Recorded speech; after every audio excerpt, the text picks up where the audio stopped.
Una de las cosas, a ver, cuando nosotros pensamos en nuestros deseos, generalmente pensamos en nuestros deseos en contraposición a la voluntad de Dios. De hecho, por ejemplo, muchas personas cuando rezan el Padre Nuestro y dicen, hágase tu voluntad, así en la tierra como en el cielo, se plantean, uy. O el mismo Jesús en la noche de Getsemaní, aleja de mí este cáliz, pero que no se haga mi voluntad sino la tuya. O las palabras de Jesús que dicen, el que quiera seguirme, que renuncie a sí mismo.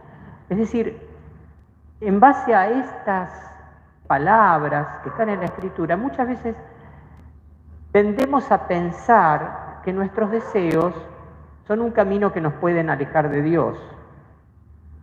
En contraposición con esta forma de pensar muy, yo diría del cristianismo, al menos en lo que conozco de Occidente, porque no es solamente católico, es también protestante, puritano.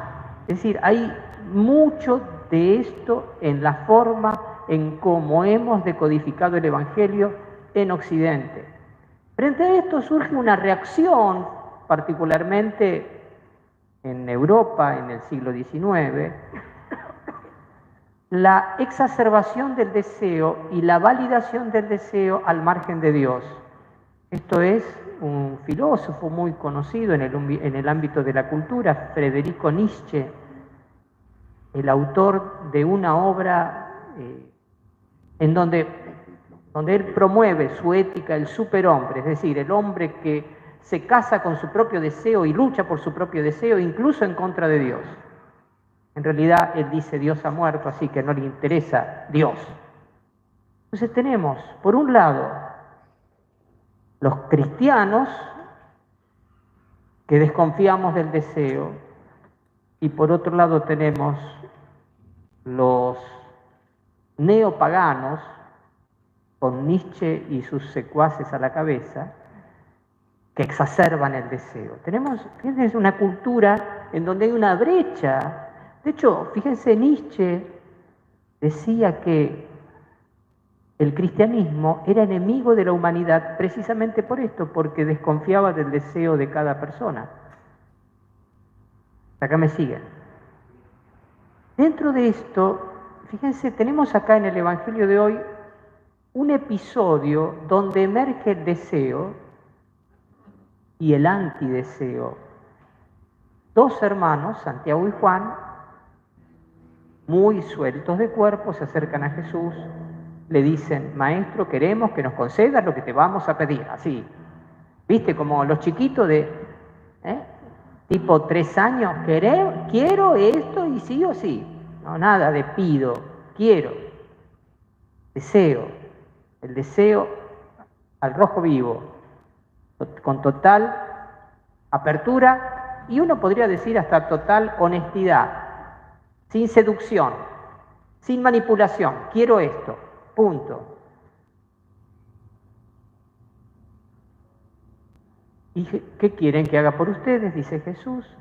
Queremos sentarnos uno a tu derecha y otro a tu izquierda cuando llegue tu gloria. Fíjense, aparece aquí el deseo y por otro lado la voluntad de Dios representada en Jesús. ¿Qué va a prevalecer? Seguro que va a prevalecer la voluntad de Dios, claro. Pero bueno, vamos a ver cómo actúa Jesús frente a la apertura del deseo, a esta manifestación del deseo en estos dos discípulos. Fíjense que Jesús siempre lleva a valida el deseo y distingue dentro del deseo lo que es bueno y separa lo que es malo, pero no mata todo. Miren lo que hace Jesús. Primero dice, no saben lo que piden. Uno podría decir, cuando Jesús dijo no saben lo que piden, estaba como bajándoles la caña. Y en realidad, no saben lo que piden es la expresión de que, atención, las representaciones que ustedes se hacen respecto de los deseos que habitan en su corazón pueden ser engañosas. Atención, repito, las representaciones, lo que se imaginan ustedes de lo que significa sentarse a mi derecha o a mi izquierda, pueden ser representaciones engañosas. Ustedes no están atendiendo a la hondura de lo que están pidiendo, no están atendiendo a la envergadura de lo que están pidiendo, no están atendiendo a la realidad de lo que ustedes están pidiendo. Y fíjense que esto, cuando las representaciones nos confunden, las representaciones que forjan nuestra imaginación a partir de nuestros deseos nos confunden, fíjense, a ver, levanten la mano las madres aquí presentes. A ver, sin duda que en la maternidad habrán experimentado un montón de satisfacciones, pero cuántos dolores, cuántas preocupaciones, cuántas cruces, ¿sí o no? Y si uno es honesto consigo mismo, va a decir, la verdad que la mayor parte de en mi casa decía mi abuela, chicos, problemas chicos, grandes, problemas grandes. O sea, la maternidad es una sumatoria de problemas para estar resolviendo toda la vida. Y de madre no te jubilás nunca. Y todos los días una nueva. Y cuando se pelean los hijos entre sí, digo, vos cuando eras chiquitita y pensabas, voy a ser mamá, y te imaginabas y jugabas con la muñeca, ¿no? ¿Quiénes jugaron con la muñeca? Levanten la mano las chicas que jugaron con muñecas. Y jugabas con la muñeca y le ponías el biberón al chiquitito y lo acunabas y le cantabas canciones de cuna y te imaginabas qué lindo que es cuando yo sea mamá. Y después cuando fuiste mamá, qué despelote. Todos los días. Fíjense, el deseo de ser mamá es verdadero y es bueno, ¿sí o no? Sin embargo, la representación que vos te hiciste fue muy parcial, fue a medida de tu deseo, no fue a medida de la realidad. Y uno podría decir esto de todo. Levanten la mano los que están casados o estuvieron casados, sean viudos, separados, los que estuvieron en el estado matrimonial, aunque sea un día, ¿viste? Y al otro día te separaste, no importa. Bien. Cuando te ibas a casar, el deseo de casarte, qué lindo, sobre todo las mujeres que son más románticas, se imaginaban ahí entrando por la iglesia vestida de blanco, la marcha nupcial.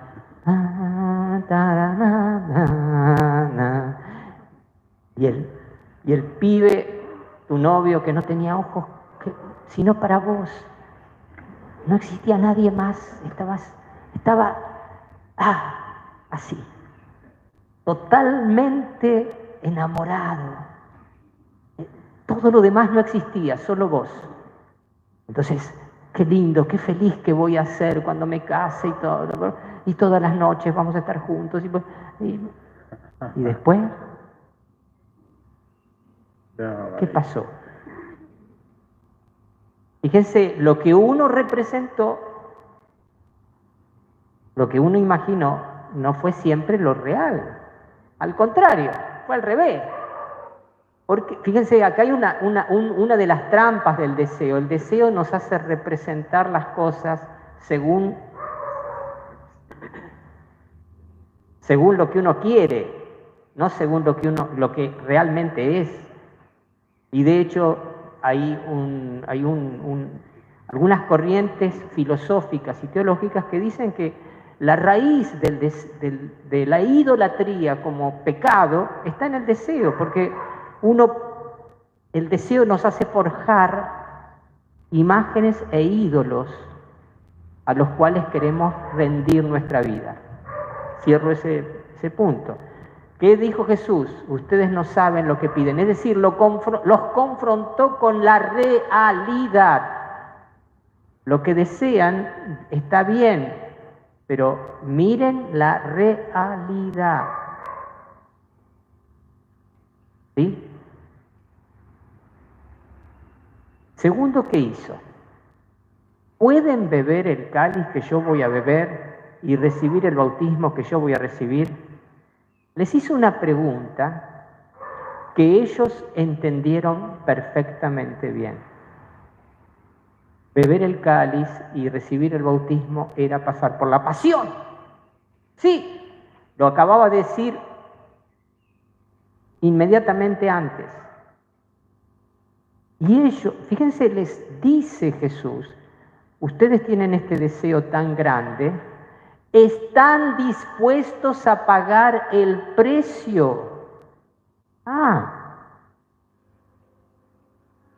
Vos querés ser médico, estás dispuesto a romperte las horas, los ojos, estudiando, haciendo prácticas, durmiendo poco, comiendo mal.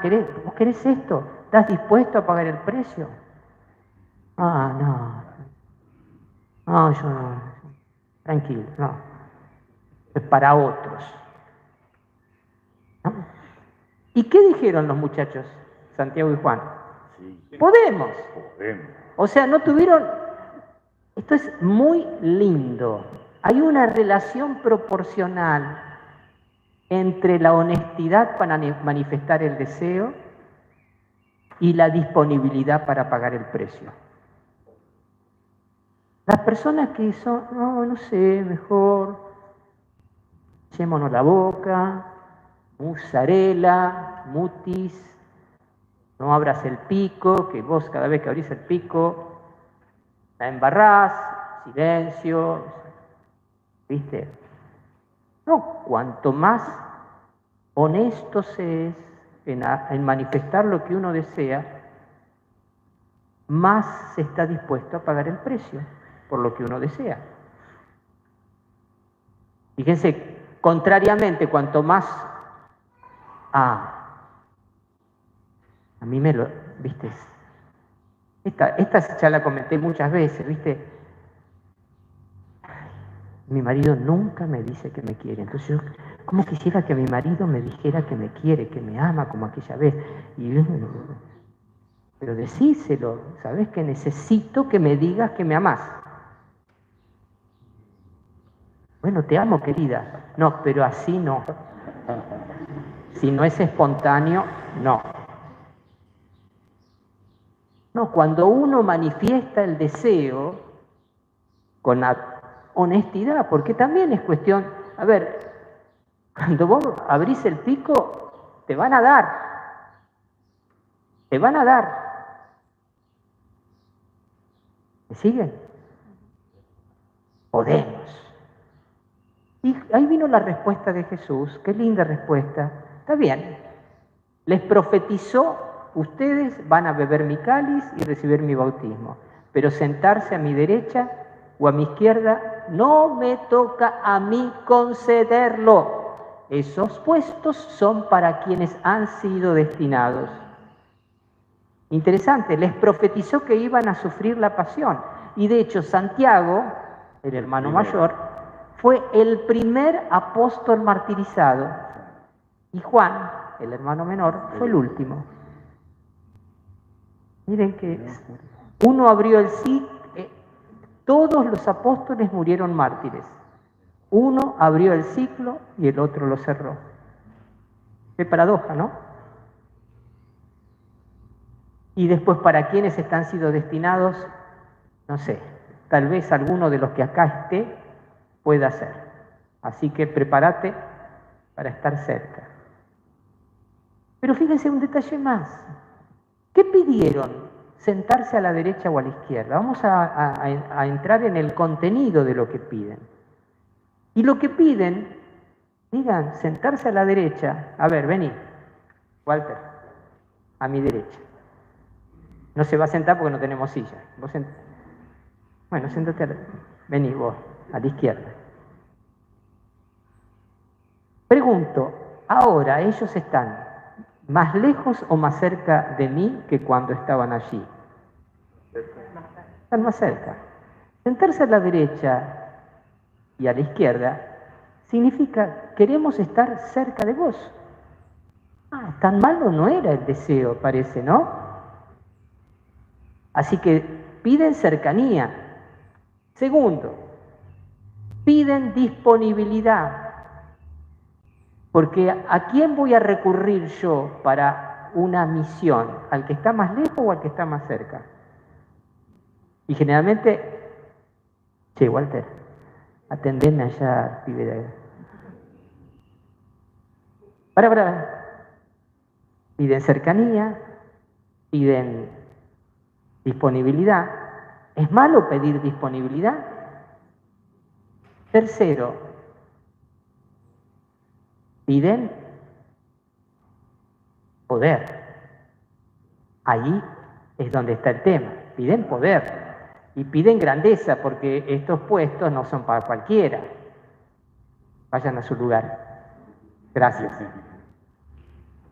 Jesús, miren, valida el deseo de cercanía y de disponibilidad, pero en segundo advierte, miren que sentarse a mí, miren que el poder, de hecho, no dice que está, dice de hecho, no de derecho, pero el poder está podrido, está contaminado. Les dice a todos, ustedes saben que los que gobiernan las naciones las someten como si fueran sus dueños y los poderosos les hacen sentir su autoridad. O sea, atención, que tu deseo, les dice a ellos y a los demás también, tu deseo puede estar contaminado o tergiversado por ese patrón de dominio y de opresión que muchas veces tiene el poder en el contexto humano. Pero no dice que lo que ellos piden está mal, les dice adviertan. Y termina Jesús diciendo, escuchen, lo que puede purificar el deseo es unir el deseo de ustedes al mío. El que quiera ser grande, que se haga servidor de ustedes. El que quiera ser pequeño, que se haga servidor de todos. Como el Hijo del Hombre, que no vino a ser servido, sino a servir y a dar su vida en rescate por una multitud. Lo que sana el deseo de las posibles tergiversaciones del mundo no es matarlo, es alinearlo con el deseo de Cristo de servir, es poner toda nuestra energía y nuestro deseo en usar lo que somos y tenemos para servir como Jesús. Amén.